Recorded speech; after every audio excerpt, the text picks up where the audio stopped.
Hope springs eternal for Antiques Roadshow guests at Springs Preserve in Las Vegas. I got it at a yard sale, and it was probably only 50 cents. You can almost hear the cracking of the helmets in this scene. Oh, yeah.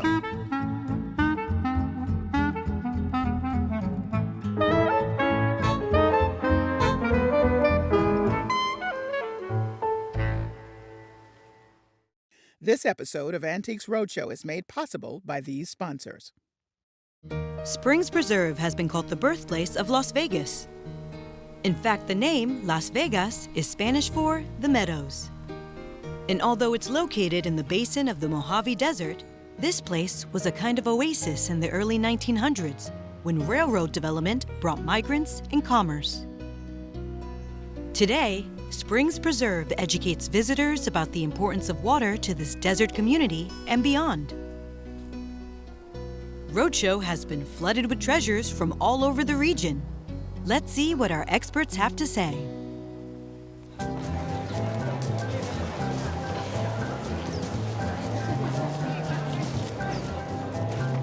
I brought what I thought was a dollhouse when I was walking by, and I thought that's the ugliest dollhouse I've ever seen. And when I looked close, I realized it was a Salesman sample atomic bomb shelter from the early 60s. So tell me what you brought in today. Well, I brought in today my battery-operated toy space station. I've had it for 60 years. I'm the original owner of it. My dad gave it to me for Christmas when I was about 8 years old in the early 60s. Did you play with it much? You know, I did, although when I was a kid, D-cell batteries were kind of hard to come by in our house, so I played with it, but it didn't run a lot. The reason I ask is it's a relatively fragile toy, and it looks like it's complete, and all the pieces are here, and it's in relatively good shape. You don't happen to have the box that it came in, do you? I do not have the box. I had some interesting toys, but I was never a box keeper. What we have here is a Japanese 1960s space toy. It's a refueling station, which is quite unusual. More oftentimes we'll see rocket ships, satellite dishes. Space travel was very popular for 1960s. This one is made by a company called Waco, and they're made out of tin plate with lithography, so they're colorful and flashy, so it is quite rare. When grading an antique toy like this, there are really two considerations to be had: condition and rarity. You have both here. This is a rare toy, and it's in really nice condition. Could you show me how it works? Certainly. This is the revolving movement. It's raised up on a little jack foot, turns around a few times, and then it drops down and goes onto wheels and moves around. That's great. It was a lot of fun to watch when I was a kid. Great piece. Thank you. Very cool. Thank you. With these mid-60s Japanese toys, there's a lot of value placed for collectors in the box itself. Right. Some collectors actually consider themselves to be box collectors more than toy collectors. But given that the toy is as rare as it is, I'm sure it would be a welcome addition to any collection. The value is probably somewhere between $2,000 and $3,000, as is. Should it have had the box, we could probably triple that value. Wow. And get somewhere near $10,000. Wow. I'm glad to hear that. I've been proud to own it and pleased to still have it. Now, the people who make Antiques Roadshow possible.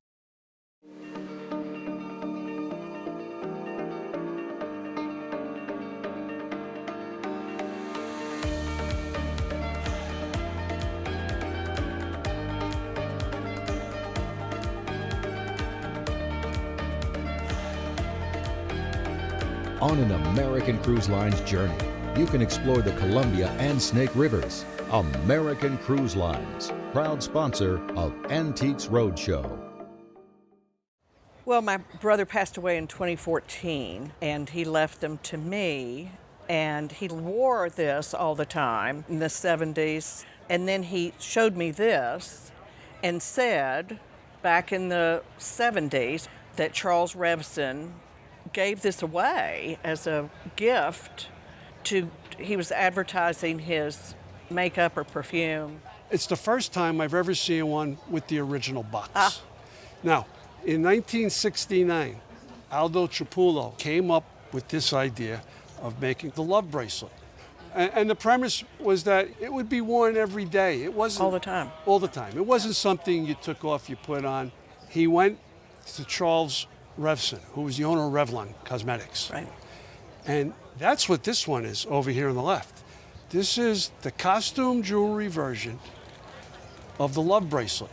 Now, it's a little bit different from the versions you see like this one and then the ones you see today. Right. If we take this off of here, one glaring thing is it has a hinge over here.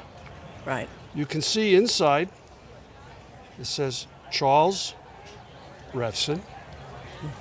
And then we flip it around, and it says over here, 1970, Aldo Cipullo, gold electroplated, Right. made in England.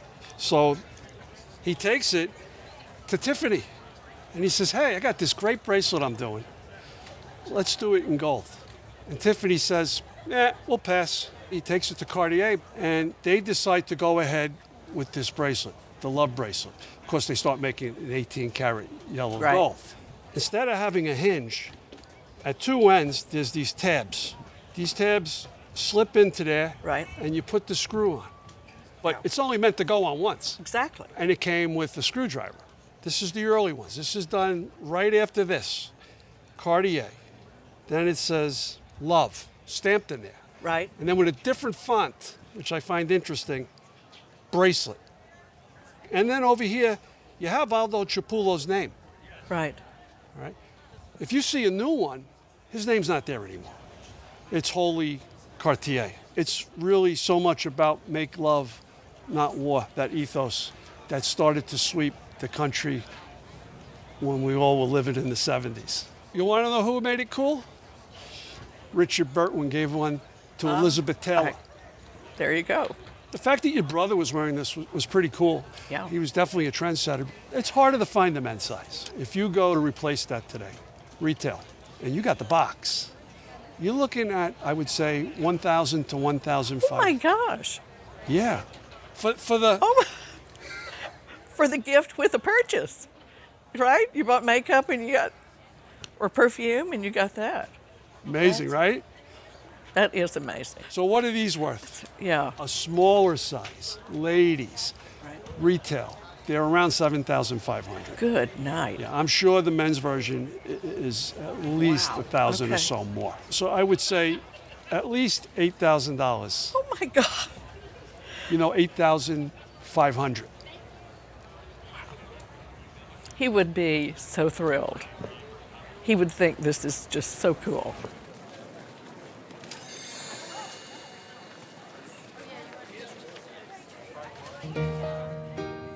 So this site has always served as a special gathering place for Native American and indigenous people going back in prehistory, but also for early settlers and early people visiting the Las Vegas Valley. This is always a place to take a break and cool off under the cottonwoods next to the flowing creek. The Water District, who owns and operates the Springs Preserve here, decided to protect this place, restore this place, preserve the history of this place for all Las Vegans in the future. I got it at a yard sale, and it was probably only 25 or 50 cents, so. So this is a work by the Tiffany Glass and Decorating Company. It is a work of enamel on copper. Now, Louis Comfort Tiffany first went into business in the 1870s, and he's most known for his leaded glass windows, his stained glass lamps, works of blown for real glass. But what he's lesser known for are these works of enamel. So the work is made using powdered glass enamels on copper that are then heated and fused to the surface of the work. So the copper would have been repoussé decorated to create the shapes of the mushrooms, and then the enamelists at Tiffany would have selected the colored enamel powders that they felt best accentuated the decoration for the mushrooms. It took Tiffany a number of years to investigate this technique, and under the direction of his main chemist, Dr. Parker Michelhenny, and four of Tiffany's best female artisans, they were able to come up with the techniques to develop these copper pieces. They first exhibited them at the 1900 Paris Universelle Exposition to great acclaim. And they made them in a variety of sizes. This is about as small as they got, and I would call this sort of more or less of a cabinet size for a vase. And they range upwards of 12 inches or so. And at the period, they would cost anywhere between $10 and $300. Even though it's not the largest of enamel pieces that Tiffany created, in its small stature, it packs a huge punch. And when I saw you bring this out, I sort of jumped over my colleague to meet with you because I recognized instantly the quality of these enamels. So we see here on the bottom of the pot that it is marked LCT for Louis Comfort Tiffany. So an example came up in 2023, estimated at $10,000 to $15,000 at auction. Oh my.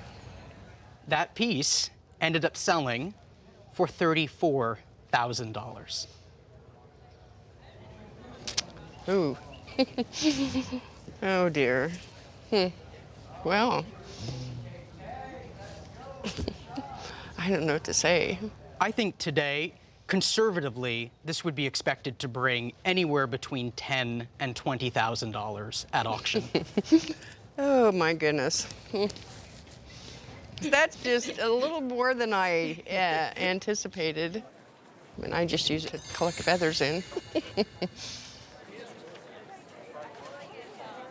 This is an original piece of art by Will Eisner. He created the spirit, and this piece actually shows the spirit in the underground in the foreground of the shot.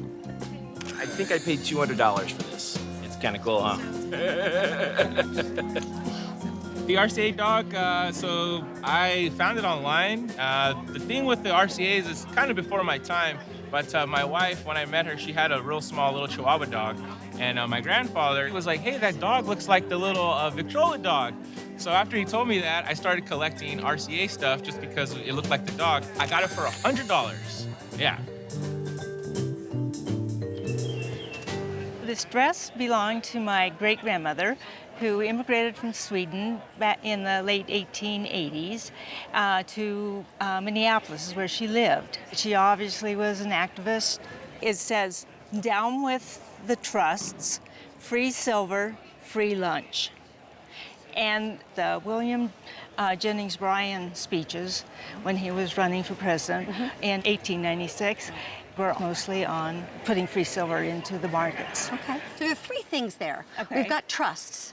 And the trusts they're against illegal mergers and business practices. Okay. Give us free silver and free lunch.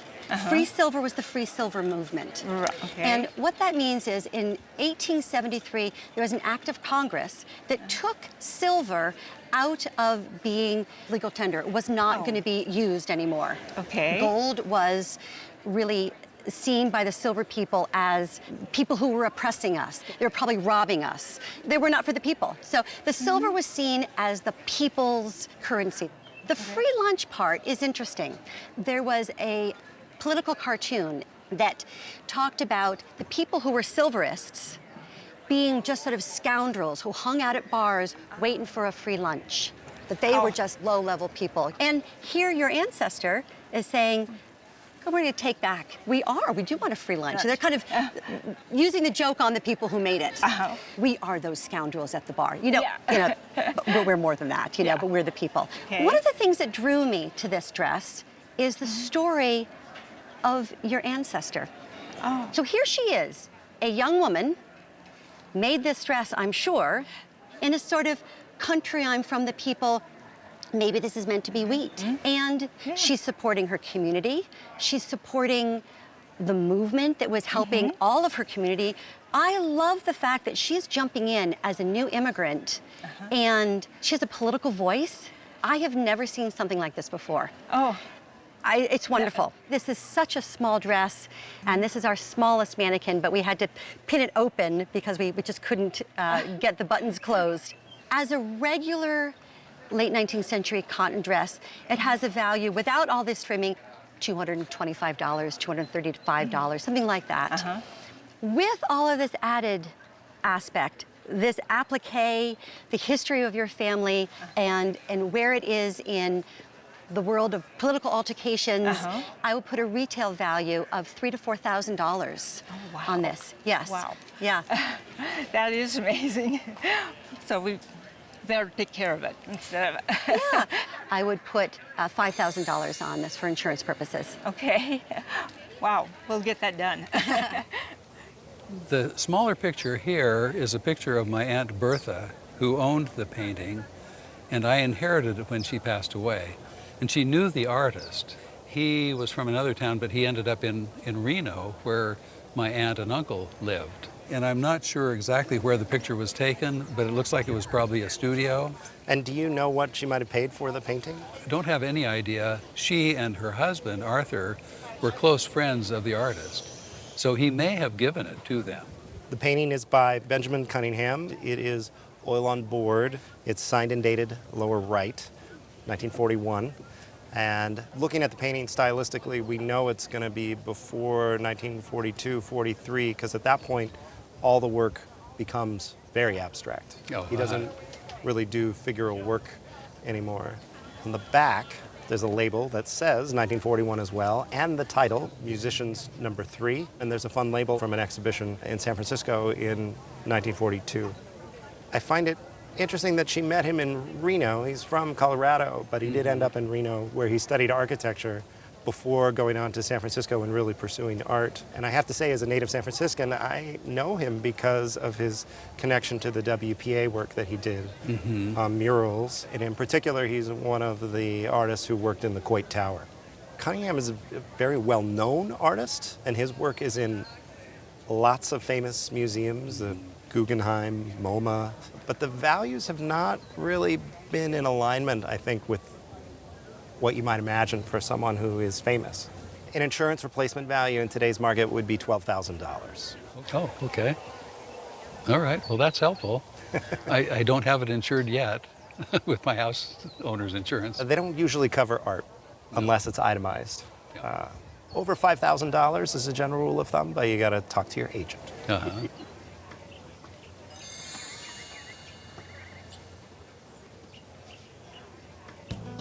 My grandfather was a huge baseball fan. He said he was a baseball nut.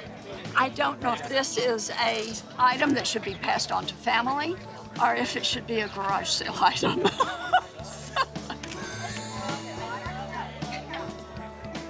I had this when I was a child, and it really works. You put your spool here, thread it through here, through the needle, and then go like this, and it would sew.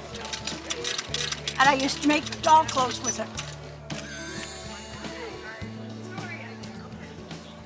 In my neighborhood, they were doing like for sale and free.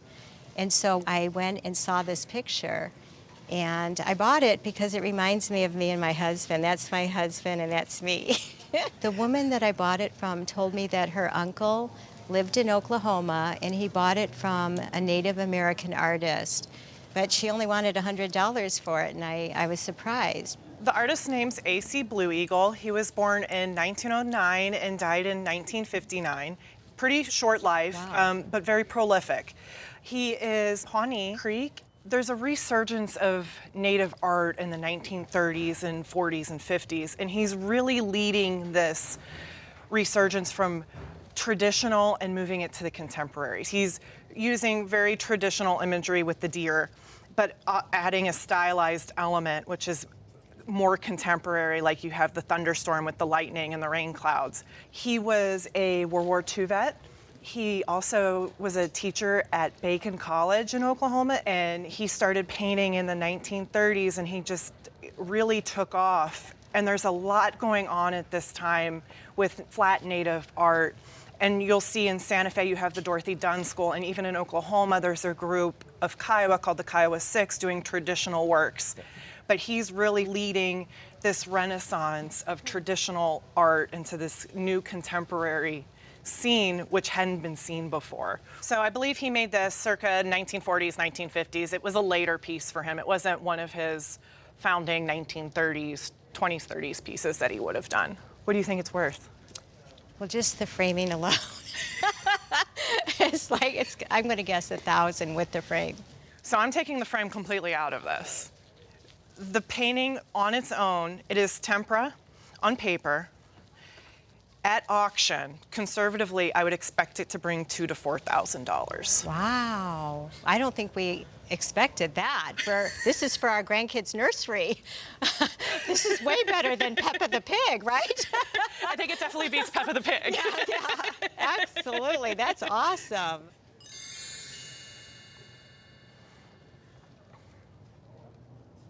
I picked it up about 3 years ago from a boutique in Santa Monica where I live. The bow came in the case. Didn't pay a lot for it, but I just appreciated its color. I appreciated that it had a nice feel to it. Do you remember what you paid for it? $80. $80, okay. There's three things that I look for in determining that an instrument has significance. And this particular violin has a correct label on the inside. It says Auguste Falisse. And he was a Belgian maker. And this violin is dated 1917. The label is absolutely original. So the first thing that I think of when I judge the importance of a particular violin maker is their training. And this guy's training is impeccable. He was from Mirecourt, France, which is a hotbed of violin making. He was born in 1883. He died in 1951. So he trained in Mirecourt, France with some dynamite makers. Number two is that he won awards. So there is mention on the label that he won this award, the Concours de Paris, in 1912. He entered his violin into this competition, and it was judged to have a better sound than a Stradivari violin. Really? Yes. Oh my gosh. Isn't that remarkable? So that's number two.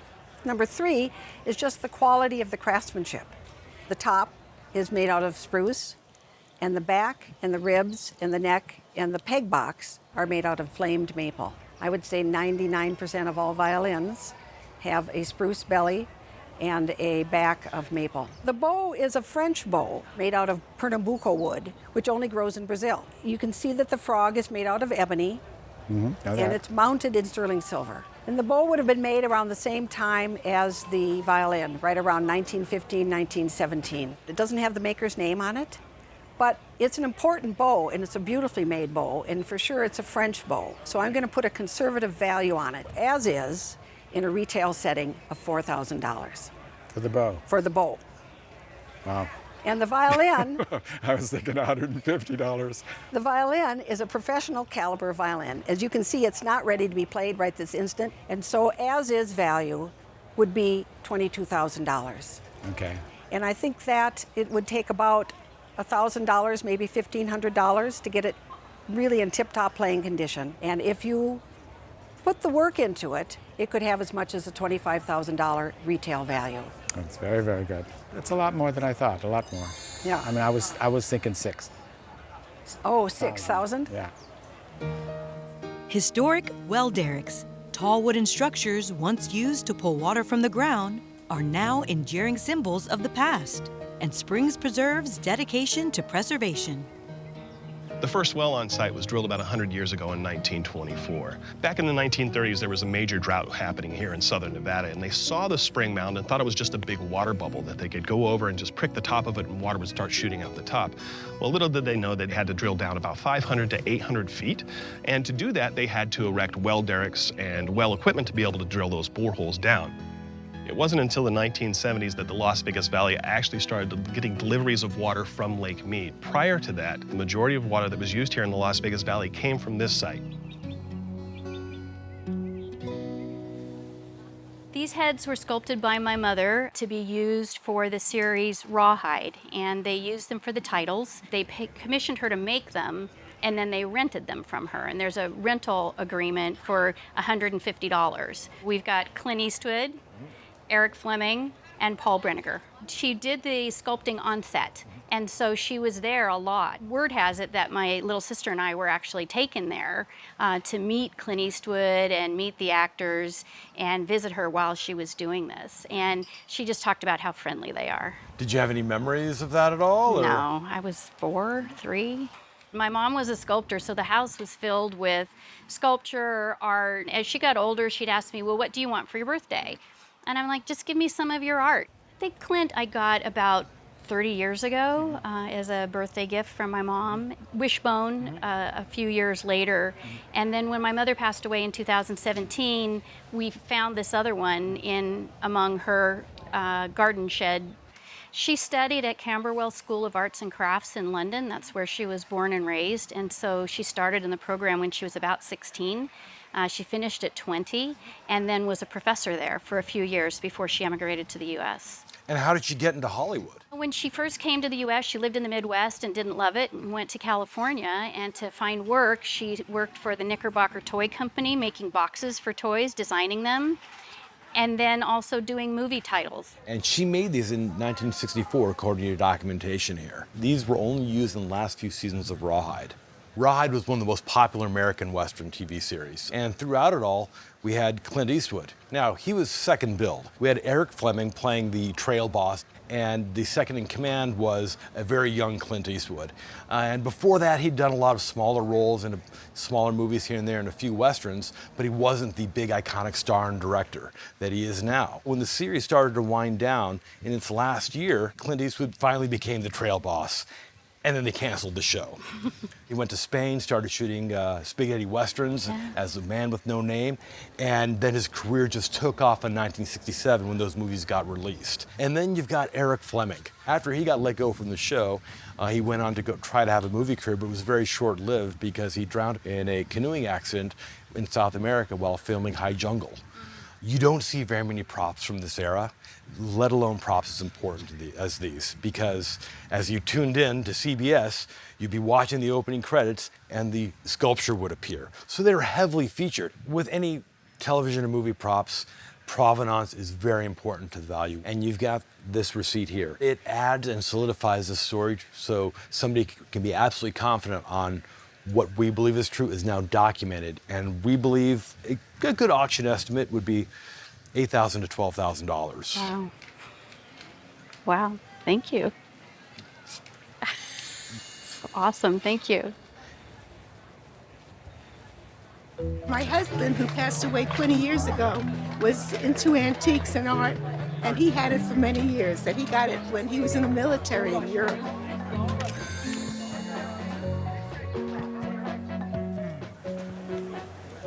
My husband got it at a garage sale in Michigan before 1983, and I paid at the most $50 for it. It runs, except you have to wind it every day, and it has a bell to it. It probably runs for 7 to 8 days. Probably needs a cleaning. Oh, okay. But this clock was retailed by the Star Brass Manufacturing Company in Boston. And they were a company that made steam gauges for a number of years. Mm-hmm. They had their name engraved on the dial, and it served as an advertisement for them. And they would sell these clocks to their clients who invested in their steam gauges and pressure gauges, and this sort of looked a lot like them. They would buy these clocks from companies like the Seth Thomas Clock Company, the E. Howard Clock Company, and the Chelsea Clock Company, which is a really famous clock for nautical clocks. Oh. And this clock was made by the Chelsea Clock Company circa 1900. It's time only, meaning it does not strike. And you have this wonderful subsidiary dial here with the seconds. And then you have this additional arbor here that is a slow fast adjustment. Oh, okay. It's got an incredible heavy brass case. And you have a push button latch right here on the side. If you push that in, the bezel swings open on this beautiful hinge on this side. Just really extremely well made. It's a really sexy clock. It's clean, simple lines, and it's really a clock that's becoming responsible for really drawing in the younger generations of interest. It fits in a newer home or an older home, and it's just simple. And anytime that you can add information to a clock and place it to where it might have gone, it's a really nice thing to have, and it drives the price. This says Detroit Shipbuilding Company, Ship Engine Builders of Detroit, Michigan. That's so great that you're from Michigan, and this probably what drew the interest of your husband to this clock. Yeah. Do you have any idea of what the value is today on a clock like this? None. $100? No, it's better than that. It's a clock that would retail for about $1,500. Oh my God, you're kidding me. No, I'm not kidding you. I guess my husband had a good eye. He had a good eye. I like things that younger people are gravitating towards because they're the ones who are responsible for keeping this market going. Yes. Long story short, we have a friend that asked us to help empty out a house, and she said, here, take this, here, take that. She gave us a bunch of antiques, and so that's why we're here.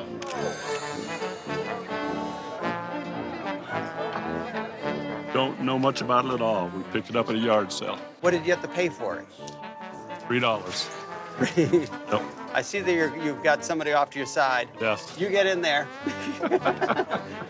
Unless you're not supposed to be together. We're together. So what do you got? Her mother picked this up at a yard sale. Not sure what it is. She paid $3 for it. When she was walking out of the yard sale, some man offered her $80 for it. I probably would have taken the 80 bucks. Okay. We'll let her know. As long as it's $3, we're having fun. About 20 years ago, give or take, I found it at an auction. And how much did you pay for it? Approximately $1,800, as I recall. Okay. It just captured my imagination immediately. And I just realized right from the get-go how important it was, historically significant it was. The age really was stunning to me, and also the condition. Well, it's a really interesting book. It's an almanac printed in London in 1599 by an author named Thomas Buckminster. And he was quite a well-known vicar of Twickenham, which is a part of southwest London. But he wrote a lot of the almanacs at the time of the end of the 16th century. And these were unusual because most books were quite expensive and only owned by wealthy people. But almanacs were designed for everyday people to give them some sense of the calendar, the weather that's coming in an agrarian society, and also prognostications around astrology and religious needs. Inside the book, we can look at a couple of the pages. For example, here, you'll see short notes for letting of blood and purging for various purposes. These books would often provide these kind of medicinal guidance and so forth. And so it's quite interesting and somewhat amusing that there are suggestions there. At the end of the book, we can see here the publisher's name, but also this acrostic poem, which is the first letter of the phrase Semper Eadem, or always the same, which was Queen Elizabeth's motto, is used to create a unique poem, which frankly only exists in this edition. And apparently this is the only surviving copy. So it's wonderful to have this bit of ephemeral poetry from the 16th century in Great Britain. So it's a very interesting piece of history. You ever had it appraised? You know, I've never had it appraised, and I really do not know what the value is. With its age, with its history, and the condition that it's in, it certainly would appeal. Yes. Well, you're quite right. It is in very, very good condition. It's complete. It has the full pages. And one of the reasons I was excited to see it is in the annals of printing history, almanacs are one of the types of books that are very, very rare to survive. Yeah. In fact, Buckminster's editions, there is only one auction record for an example with just 3 pages in it, and the rest of the book is missing. And in fact, this particular example, there's no record, as far as we can tell at this point, of this particular edition existing anywhere. There's a copy in Harvard's library of just the zodiac and the calendar in a broadside edition, but not this example. So you've got basically a unique survivor, and that's really quite an exciting thing. And a lot of libraries and collectors would be thrilled to find something like this. We would recommend an auction estimate, if it was to be sold in a public forum, of $7,000 to $10,000. Oh, that's fantastic. If you're not going to sell it, insure it for around $20,000. It's really an incredible thing to see. Thank you so much for bringing it in. It's very exciting. That's great news. So appreciate it. My mother and father are huge antique dealers and collectors and that. This is a violin, and we got the paperwork on it where it came from Collinsville, Illinois. Well, it said it was played in the Civil War by a Civil War veteran from Collinsville, and we're in the area, so it's kind of neat.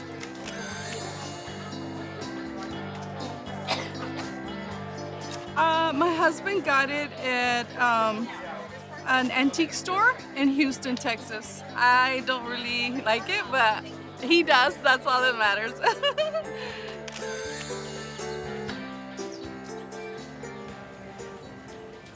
So today I brought in what I believe is a 16th century etching out of Europe, maybe Italy. I'm not familiar with the artist. I had a client bring it to me one day out of the blue. She came into my shop and said, "Hey, I heard you like interesting things and strange things. And I said, yes, what do you have? And she showed me this, and I had an idea of what it was, but I was just like, you don't want this?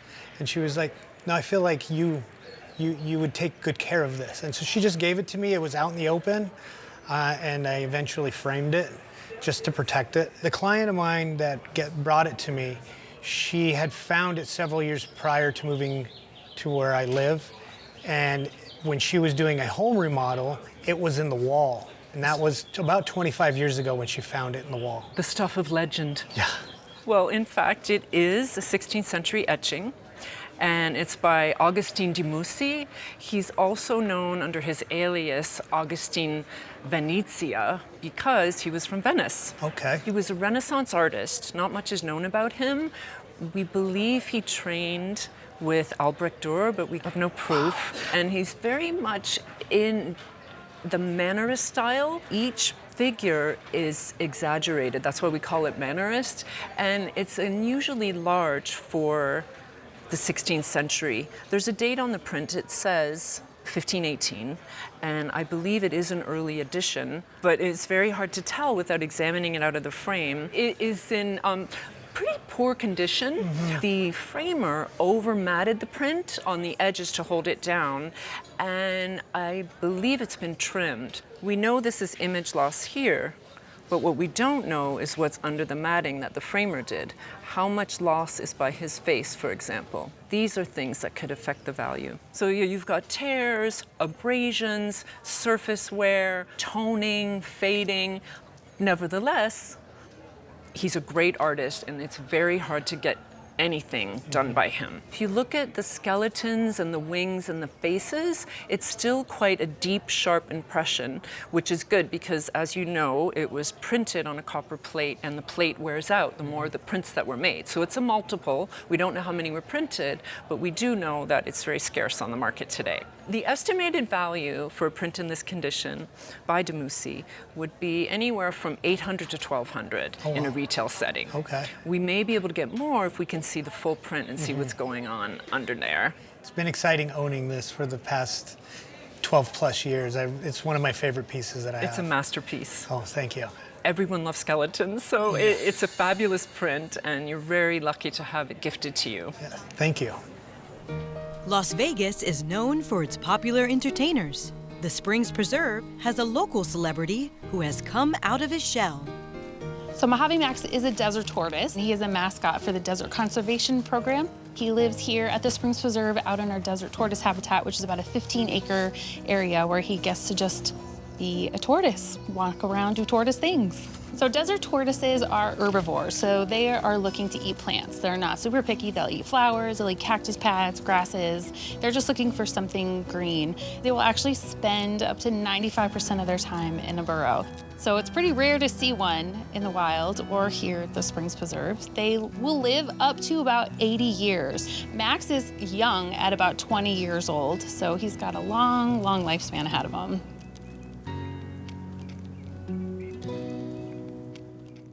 I actually got this in the San Francisco Bay Area when I was 16 years old. I was what they call the weekend hippie and would go over there on the weekends. I just started collecting posters and put them up in my bedroom, and I still have them. I packed them away and just kind of forgot about them. When I first saw this poster, it immediately caught my eye, because it's quite an unusual poster for the period. It's a Janis Joplin poster. It was for a concert that she performed in Sacramento on the 27th of March in 1969, which is only just a few months before she famously appeared at Woodstock in August. She's an iconic star in that she really came to the forefront in the late 60s. She was in a band called Big Brother and the Holding Company, and then she went out on her own, and that's when she really became hugely successful. But what really struck me about this poster is that it's a photographic poster. The posters from this period, the psychedelic posters that came out of the Bay Area in the late 60s, are predominantly graphic, illustrated posters, whereas this is quite unusual. It's a photograph by Thomas Weir. It's a great photograph of her. And the other thing that really caught my eye is that I hadn't seen one in person ever before. It's an extremely rare poster. There was only one that I could find that has ever sold at auction, so it really is an unusual piece. And I think it really appeals to collectors to have something with a photograph of her on, because she had a very short life. She did, She yeah. tragically died at only 27 years old. So anything of hers, memorabilia of hers, is very sought after because of that. Yours, I've noticed, does have a few tears. It's got some pinholes. There's a few dings. So that does affect the value a little bit, but because it's such an unusual poster, it doesn't make a huge difference to the value. And I think collectors are quite forgiving of the condition because it's so rare. Do you remember how much you paid for it at the time? For this one, I think I paid a top dollar of about $3.25. That's amazing, Yeah. which is pretty in line with actually what you would have paid here. Because it's so rare, you'd probably be looking around $2,000 to $4,000 at auction. It's a very nice poster. It's a very nice poster indeed. Wow. I'm so happy that you brought it in because, as I said, I've never seen one before. Thank you. I'm glad I was able to bring it in and have you take a look at it. It's amazing, huh? $3.25. I know. Oh my goodness. That's unbelievable.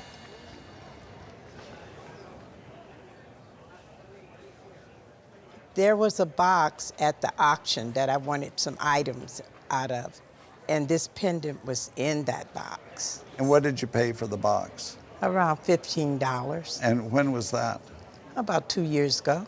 It's porcelain, and I can tell you it came from something else. It was broken and then shaped and fashioned and put within a silver frame, made into a pendant in the 20th century. The important part is that this curve here helps us better understand the shape of the object this came from. That curvature, typically one only finds on vases that are of cylindrical shape. So it would have been part of the cylinder shape of a vase that would have been approximately 8 inches in diameter. And there's a special kind of vase, it's called a Rouleau vase, that was made in China because this is Chinese. And I know that from the colors of the enamel decoration and the subject matter. So the vase is probably about this tall. And it would have been a cylindrical, slightly swelled shape. Then at the neck, it would have been pinched a little bit with another cylindrical short section. And then the lip would have been spread out a little bit to match the lower body. That's called a Rouleau vase. And that Rouleau shape was a shape that was prominent, and you find in porcelain made in the late 17th and early 18th century. So we're going back to somewhere around 1700 to 1720 or so. She was likely accompanied by other female figures and other figures in this luxuriant, expansive kind of setting that was probably on balconies with a landscape in the distance and other beautifully painted figures. So we can surmise that the quality we see here was extended to the overall object. And I can also tell from the quality of the porcelain itself, there are very few imperfections.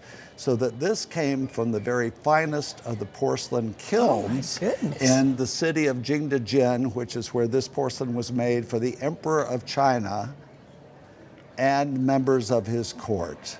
Oh my goodness. So there are two kinds of qualities. One would be beautifully painted, but not necessarily with the official mark underneath that would indicate this was made for the court. We call that a rain mark. And that would have been written on the bottom. And then there's those that have the rain mark. This could have been either one based on what I can see from this part of it. But what we have is one small piece of something that is now gone. I'm going to give you an idea for insurance value, retail replacement value. And I would say that somewhere in the neighborhood of about $500 would be appropriate for this little piece. Oh my goodness. Oh my goodness, no idea. That's wonderful. Had we the entirety of this, if this had a rain mark on the bottom, it would have been over $100,000. Oh my goodness. So you have a treasure. Well, I'm happy with it. Oh my goodness, thank you so much. This is my father's guitar that he got in the 50s.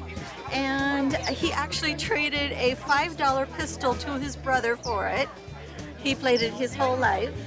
I would accompany him on the piano, and so I have great memories with him. But whenever I tried to play it, it didn't work because I'm left-handed, and I never realized that it had to be restrung.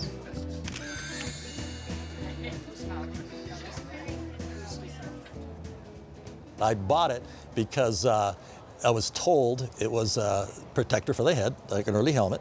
Then I got it in the mail and I was not really pleased. I thought, well, what is that thing? And as it turns out, it's 120 years old, according to the patent date. It's to protect a person's head when you're a baseball player back in the day. And I don't think it was met with a lot of fanfare because obviously this one's never been out of the box. This is a Reach pneumatic head protector for batters, which you would think of as being an early helmet, and yet it's made out of canvas. Based on the patent date, this was likely made in 1905. I love that you found this advertisement on the internet, which shows that they offered this for $5. Yeah. But if you look down here, I see it says head protector left $1. So obviously, it's on sale. Obviously, it's on sale. Right. From the way it's explained, you take this tube and you push it in here and you blow on it, and then it inflates right to the side, so it protects you. But it wasn't a very popular item. When they started wearing it, it was introduced, guys were not into protective equipment. The Hall of Fame has a picture of one, but there's no information really as to what became of them. Let's go back 100, 120 years. The big danger in baseball was the beanball. The beanball was the leading cause of death and major injury in baseball. Let's go back to 1905. The most progressive player at that time was catcher Roger Bresnahan, Hall of Famer for the Giants. This was produced in 1905. 2 years later, he got a beanball, and he decided to wear this briefly. But he was so ridiculed by the players, and it didn't seem to work properly, that it got put back on the shelf and largely forgotten. 1920, probably the most famous incident was Carl Mays throwing a sinker ball at Ray Chapman, the shortstop for the Cleveland Indians.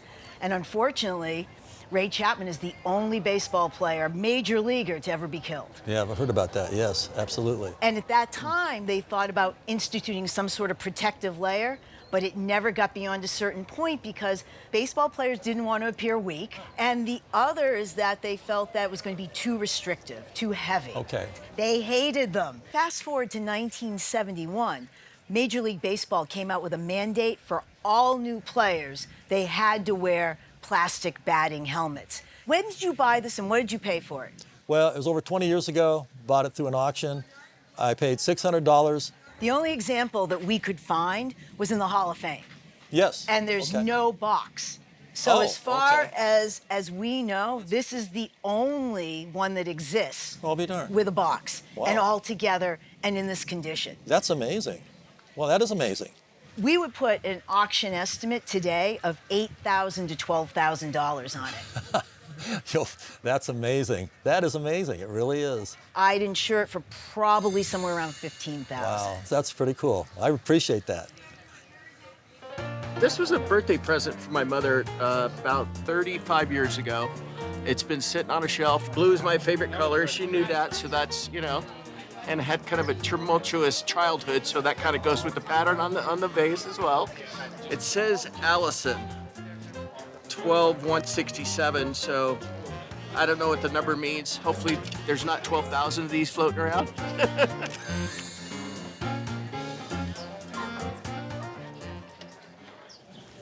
Ernie Barnes was a former NFL player. He played for the Jets. But after football, he found art as being, I guess, part of his livelihood. And we all are familiar with Sugar Shack, and there's some other well-known pieces, but my father and Ernie made friends, and he was able to purchase this piece. And this actually sat on top of our fire mantle in our home in Santa Barbara, California. So about when would you say he got the painting? I would say this was probably in the early to mid 80s. Oh, okay. Did he ever say how much he paid for it? I have no idea. Oh, okay. And you brought in something else, too. Can you tell us what that is? Yes, this is just a catalog that has some of his most famous art is in here. Excellent. And I have to point out, though, that it also has a biographical sketch written by Alex Haley, author of Roots. Yes. So let's focus on the painting. This is an oil on canvas, and it was created in 1971, and I know that because it's dated on the back. The title is 4th and 1, which in football talk is uh-oh. It's definitely properly titled. You can almost hear the cracking of the helmets in this scene. Oh, yeah. It's and pretty action-packed, right? Yeah. And earlier you mentioned Sugar Shack, and that was one of his most famous pieces. It's on the Good Times. And that was also a cover of one of Marvin Gaye's albums. Yes. And it famously auctioned not too long ago for about $15 million, which was a record for the artist. The auction estimate at the time was $150,000. This piece wouldn't fall into that category just because it wasn't on Good Times for so many years and it wasn't on Marvin Gaye's album. But it's still a very valuable piece, I think. If I were to put a value on it for insurance purposes, I would make this around $650,000. Wow. Yeah. It's amazing. Awesome piece. Amazing.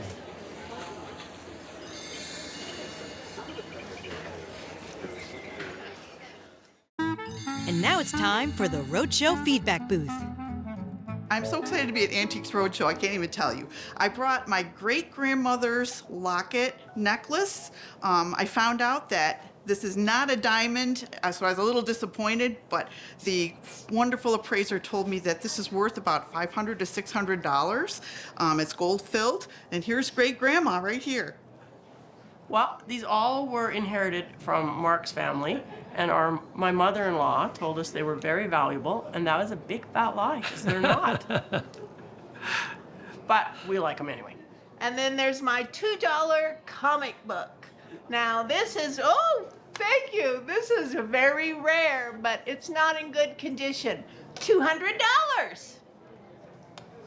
Okay, I have this beautiful vase from the 1800s, and I did fantastic today. They appraised this for $30. We're happy. Yay! It's from the 1950s and made in Japan. My uncle brought it back from Japan when he came back after the war. It might be worth a little more money if he hadn't played with it in the bathtub. We had a terrific time. I brought a bracelet that a friend had given me. It came over from Ireland in 1959, and the appraiser, Nick, said it could be Irish, it could be English. It may be worth $400, but the precious part to me is the story. I know who it came from, I'll wear it, and I'll pass it on. I've loved the people I've met here at the Antiques Roadshow, and thank you from the bottom of my heart. Keep telling stories. Thanks for watching. See you next time on Antiques Roadshow. This episode of Antiques Roadshow is made possible by these sponsors.